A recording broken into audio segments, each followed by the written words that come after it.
what I did on my summer vacation.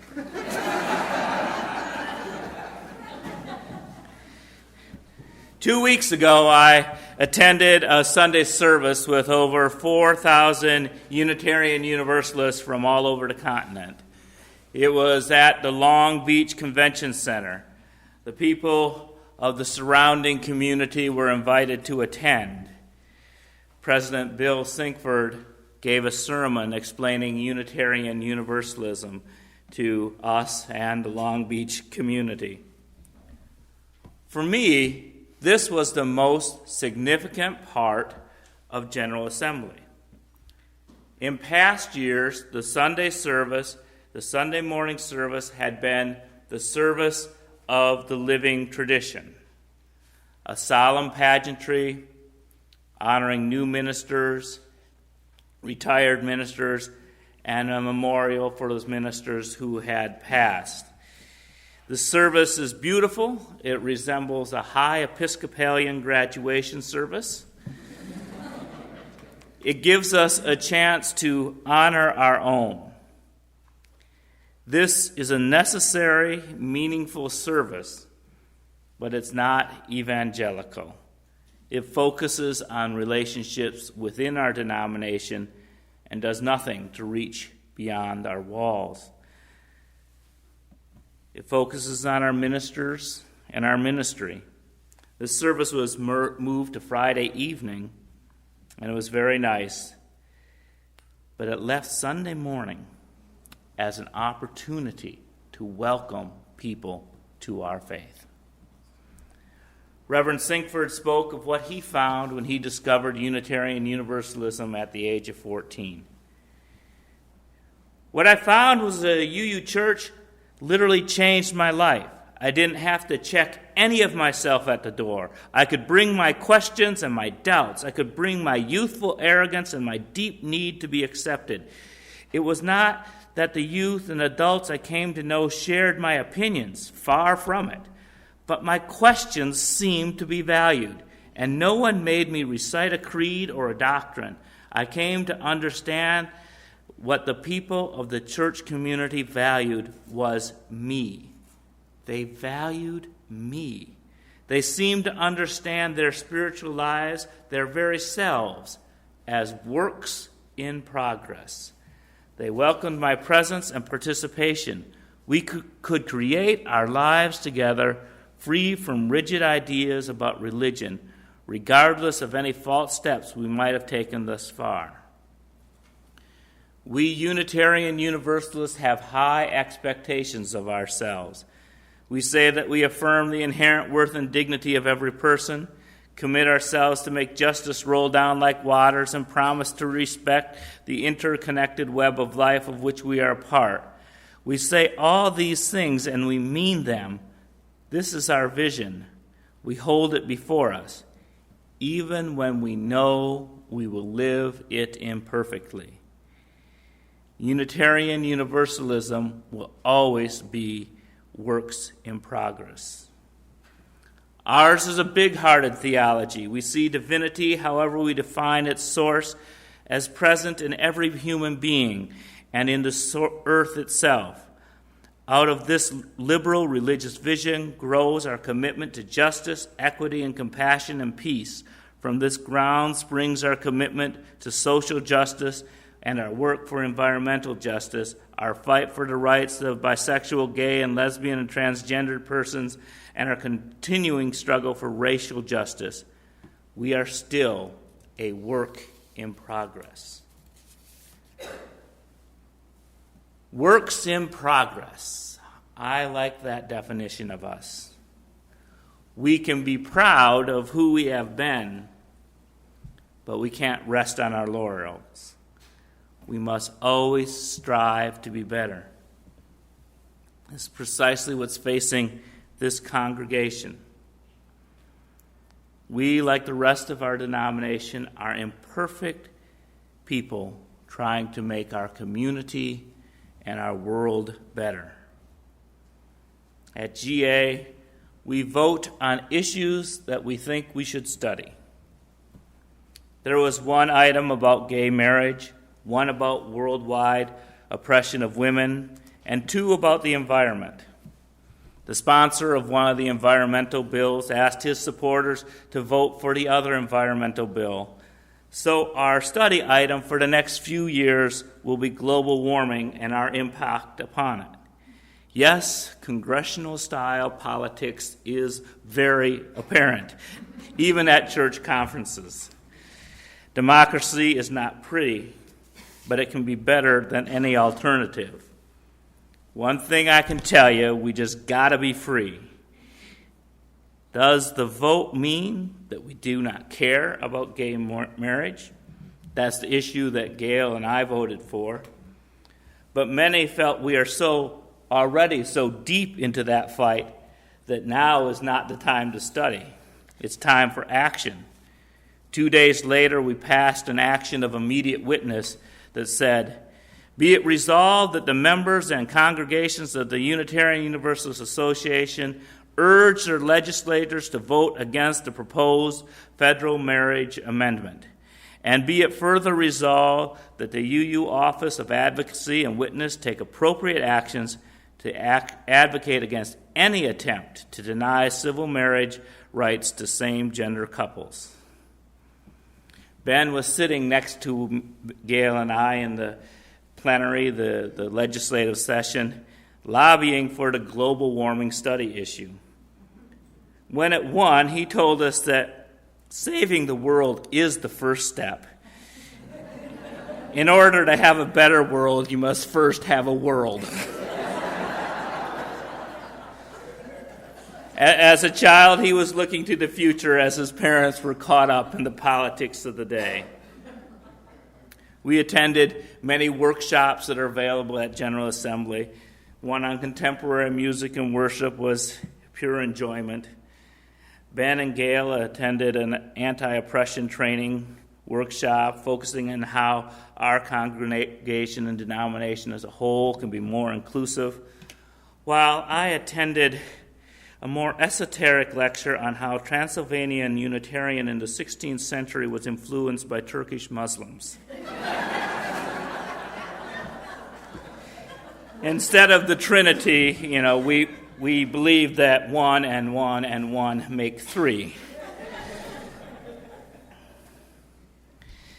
Gail and Ben then went to a program sponsored by UU Teens, socially conscious, music, poetry, and, of course, dancing.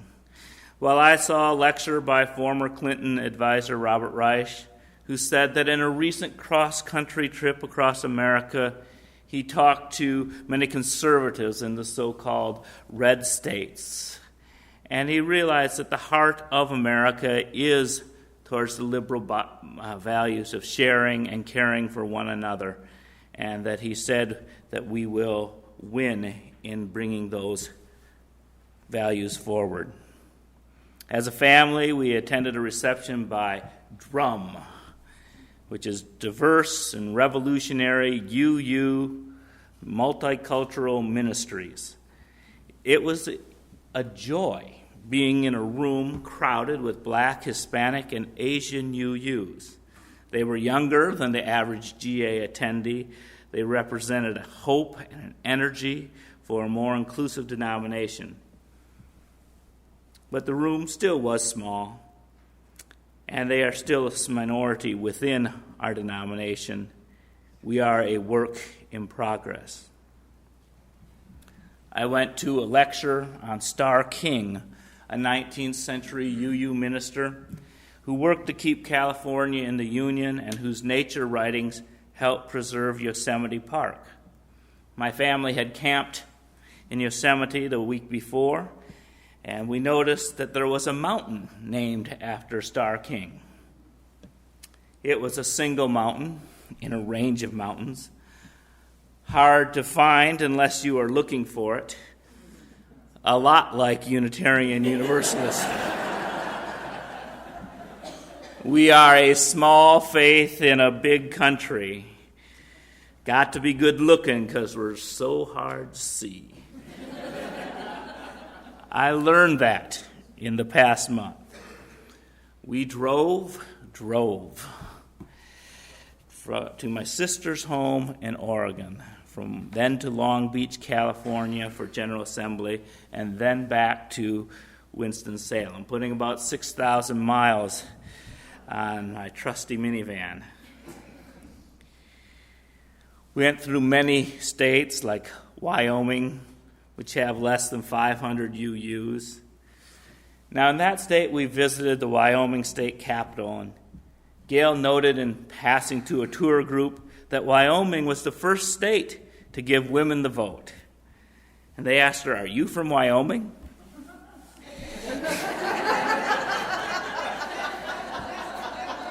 Gail said, "No, I'm a Unitarian Universalist, and many of our women were involved in the suffrage movement, so I just know that history." I wish all UUs, including me, were as good as Gail in sharing our faith. Natural and explicit about how this small group of people have made this nation a better place.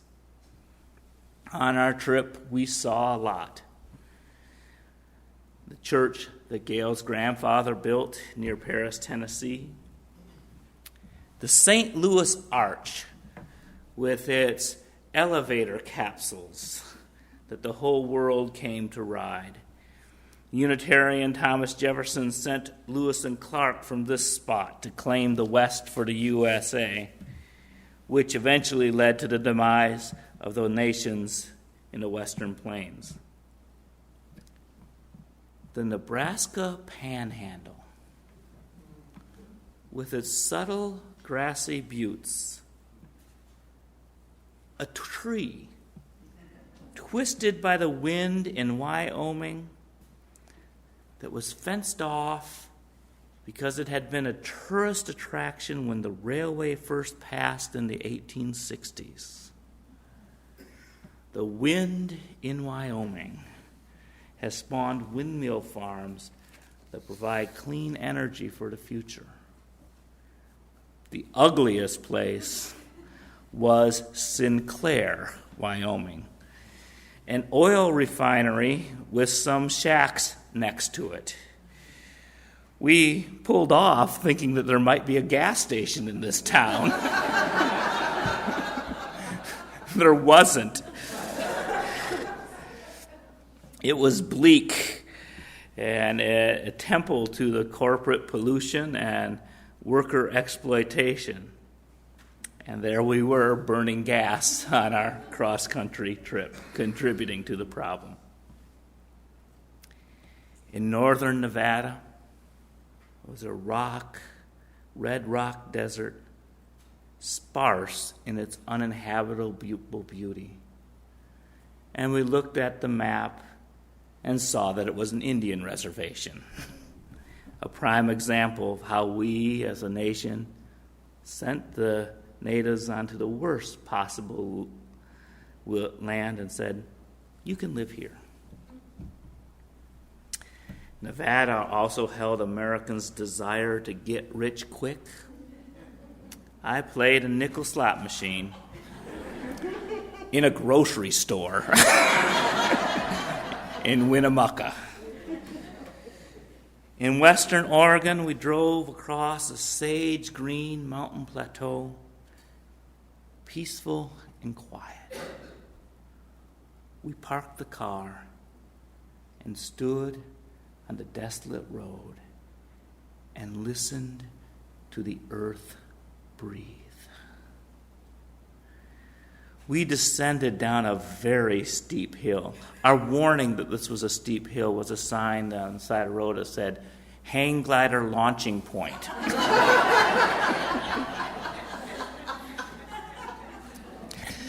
But after our white-knuckled descent, we came to a country store in Adel, and they were having their annual horse trading festival. Here were real American cowboys and cowgirls. They welcomed us. Ben shared his book learning about guns with a 6-year-old who actually owned a .22 rifle.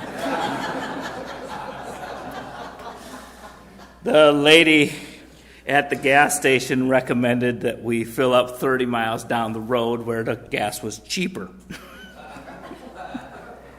The people so different from my family taught us a lesson about the common generosity of people. In Oregon, my sister was falling off the left wing of Presbyterianism. And she has visited the UU Church in Ashland. She was working on Sunday, and so I attended there with my nephew and Gail. And Ashland is a small liberal enclave in the Rogue Valley, 30 miles south of my sister, called San Francisco North, and that's not a compliment for the people in the valley. My sister, who owns a Prius, would fit right in. The Ashland UUs were planning to drive their fleet of Priuses in the 4th of July parade. This congregation is already ahead on the issue of global warming. Crater Lake was even bluer than the pictures and had 12 feet of snow still piled by the visitors' gift shop. A young East Indian family seemed more fascinated with the snow than the lake. The coastal redwoods, wider than my minivan and taller than the Wachovia building. 100 miles southeast, we saw the treeless grassland around Mount Shasta. We traveled through the gold rush country and saw the tiny cabin that Mark Twain lived in and felt a communion with that religious rebel. L.A., indeed, is a great big freeway. Hollywood Boulevard, a mixture of glamour and homelessness. A whole world of tourists come to see the spectacle of America. At the Grand Canyon, Ben borrowed binoculars from a man who said that God created the canyon in the flood. Ben was getting ready to argue when Gail silenced him and thanked the man for his generosity. The rock formations at the canyon include the Confucius Temple, the Shiva Temple, the Isis Temple, the Buddha Temple, Bright Angel Canyon, Solomon's Temple, Thor Temple, Zoroaster Canyon, the Apollo Temple, and the Ottoman Amphitheater. It was like a UU religious education curriculum carved in stone. This natural beauty is worth protecting.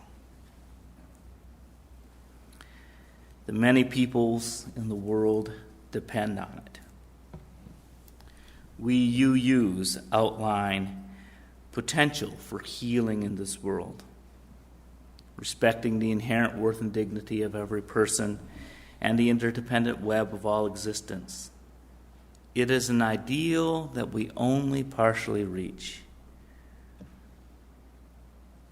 We are a work in progress. It's confusing at times, going in many directions.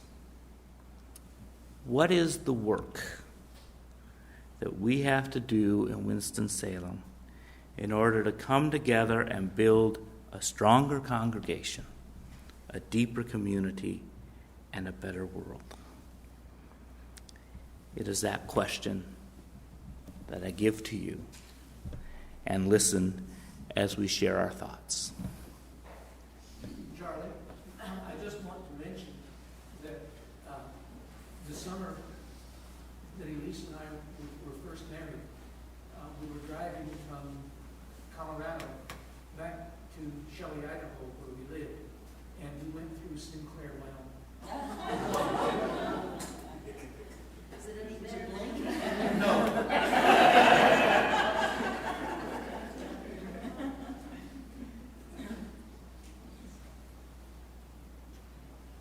This is your fellowship. What do you want?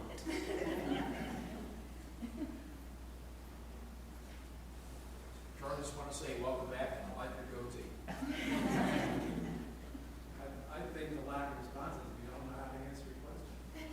Well, it's a question that we'll be asking over and over again this year as we look at who we are as a community. How do we make space for ourselves? How do we create a community that is worthy of having that space? It is a thing of when we look at who we are, when we interact with the community, how what our presence in Winston-Salem does to democracy, freedom, and hope. I had a situation in the last couple of weeks where an investor that was looking at our products and also a Baptist minister, he was both an investor and a Baptist minister, which is very rare. We had to spend about 6 hours together, and we talked more about theology than we talked about anything. I ultimately did not get the business because he was uncomfortable not doing business with a Christian. But I explained that I came from Christian roots, and we got on the subject of gay marriage, we got on the subject of this, and I said, look, if I bought anything from the Christian church when I was a child, it's judge not unless you be judged. I said, if indeed there is a God, he's going to be the one to judge me, not you. No, you don't. Jeanette Armstrong is in Okinawa, India, and what she says that I have found very powerful is she says civilized people are the only ones who think listening to the land is a metaphor. And I think that that is such a powerful perspective. And just to listen and know that everything speaks. And I think that we would change so quickly and rapidly if we were able to listen that way. I don't think it would be an effort. I just moved to a neighborhood in Poptown, close to my house on Tuesday, and the neighbors have been terrific. They saw us moving things in, and they came down one by one, just kind of trickled down and introduced themselves. And of course, one of the first questions people ask is, where do you go to church? And I hesitated. And so, but then I said, I go to the Unitarian Universalist Church, right where I'm Rockwood. What I would like is not to feel that way, like that I have to hesitate. I'm glad I went ahead and said, this is where I go to church. But it would be nice if everybody in the community knew about us, so then you don't have to go into this long explanation of what's the view, blah, blah, blah. So that would be one thing. It's just, I guess, more, understanding and recognition in the community about who we are and what we are. The second thing, I was reading in the Hebrew World this month, several articles really that talked about the activism of different churches and what they do and their partnerships and some of the, I guess what would be similar in a Christian church to mission work, but where they partner and they go down to communities in South America or wherever and help out those communities. I know one helped build a birthing center in a third world nation. And so if we could have something that we could identify, that identified our congregation, maybe within the community or maybe partnering so that we have a real sense of purpose, that would be really, really nice. And it would be nice to, if you said, I'm a Unitarian Universalist to someone that you just met, they thought, that's the church that does blank, whatever that comes to be. And that's very important. One of the things that we're building over this coming year is, the past years we've been working with Change, which is an interfaith, multicultural group. And it's that part of being out in the community and being able to tell your story. So then when you meet your neighbor and you say you go to the UU fellowship, they say, oh yeah, we work with them in Change. And so just in this, and we get at least the respect that the Jewish community gets. It's like, oh, that is a different religion, and they're here and they're okay. I think that one of the things that Unitarian Universalism has meant to me is the fact that we need to act on our beliefs. And I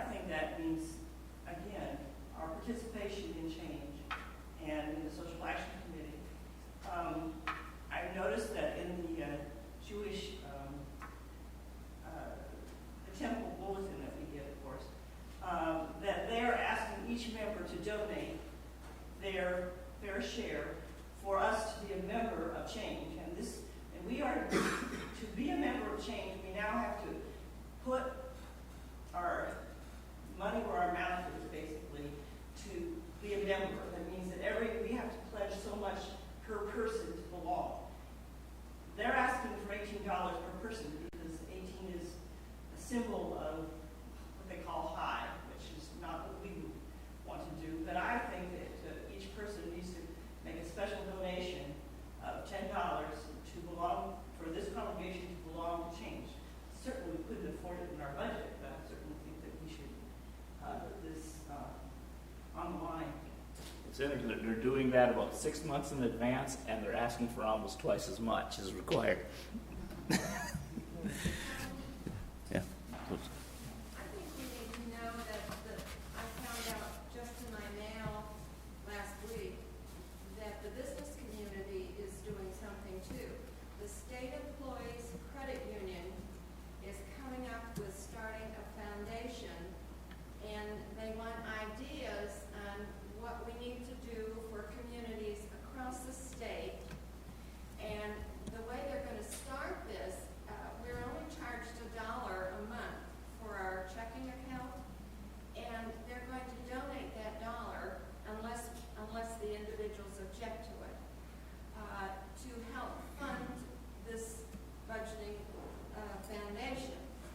And I wrote back, they wanted input, so I wrote back, I thought it was a great idea, and my suggestion or my question was that I've always been distressed because our public school children per capita expenditure is so much less in some of our underpopulated states that it's really not a bit fair, I don't think, with our wealthier counties. I don't mean states, I mean counties. And I would like to see more equity for the public school child in the amount that's spent. And there are lots of ideas. And I think we need to be aware that some of the businesses are beginning, I think, more to be aware that we need to do something for individual communities.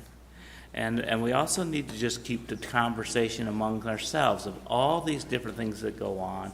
I was at a meeting of Americans United that our social action committee is forming here, and there was about 8 people in that congregation, in that meeting, who are members of this congregation, who are already members of this organization and didn't know it. So we also need that community going across each other, saying, what are you involved on? What is your passion? And so that, when we have those conversations, we can not only work with other people in the community, but to work with each other within this community to make a better world. Please join with me in singing hymn number 121, We'll Build a Land.